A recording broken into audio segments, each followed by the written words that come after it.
Hi, my name is Bertha Contreras, and for my persuasive speech, I will be talking about legal immigration. I will begin by talking about the process of getting a green card. Then I will talk about DACA or DREAM Act, and then I will talk about housing for illegal immigrants. I will begin with talking about the process of a green card. Process of a green card is very lengthy. It can be between 7 to 33 months. There are different types of green cards that you can apply for, such as the family green card, the employment green card, the criminal victim green card, or refugee green card. Whichever green card you apply for, it's a process that you have to wait for.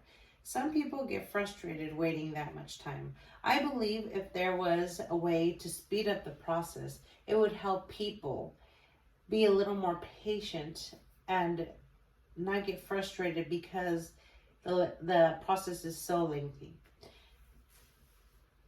The cost of getting a green card is also pretty high for some people that don't have very much money. If you live in the United States already and you try to apply for a green card, it can cost you between about $1,700. And if you don't live in the United States already, it can cost you about $1,200. And don't forget, you still have to do a physical, which can run you about $200. For some people, this can be a financial burden, and they get discouraged and they won't do it. And so for some other people, they have to get a sponsor in order to be able to apply for a green card. And they might have a hard time finding someone that can sponsor them. They might not have other people here in the United States to help them. Now that I've talked a little about the process of the green card, I would like to talk about the DACA or the DREAM Act. The DACA is something that Obama came up with to help people that have entered the country before the age of 16 and they want to have temporary permit to stay in the United States. The DACA has to be renewed every 2 years. If they have the DACA, they're able to open a bank account, they can get a driver's license, they can apply for work, they can do many different things. But they have to remember they have to apply every 2 years.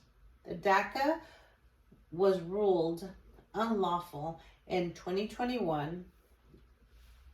The court said that only Congress has authority to write immigration laws. The president does not have the right to do them as he needs it. So because of that, there was many people that were not able to get the laws. Everything froze.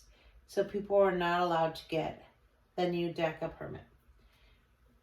As of October 31st, 2022, they reinstated it, but they only allowed people that had already had the DACA and were trying to renew it or had already put in the application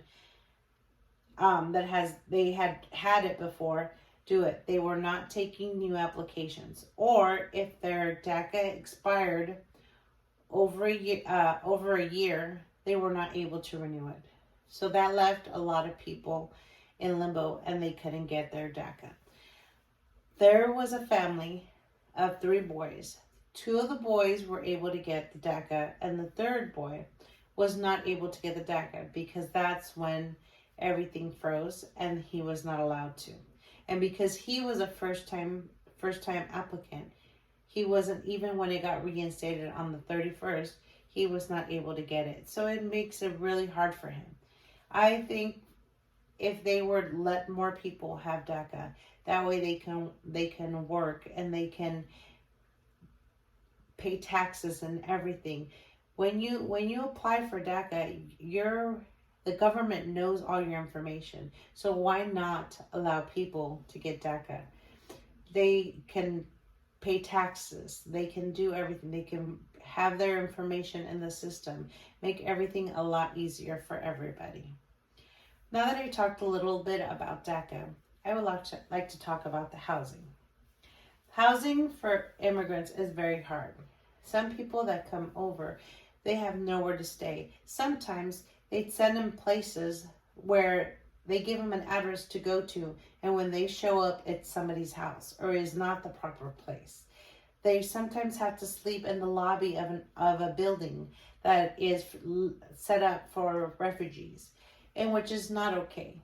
People are just thrown around thrown around and sent places where they're not supposed to.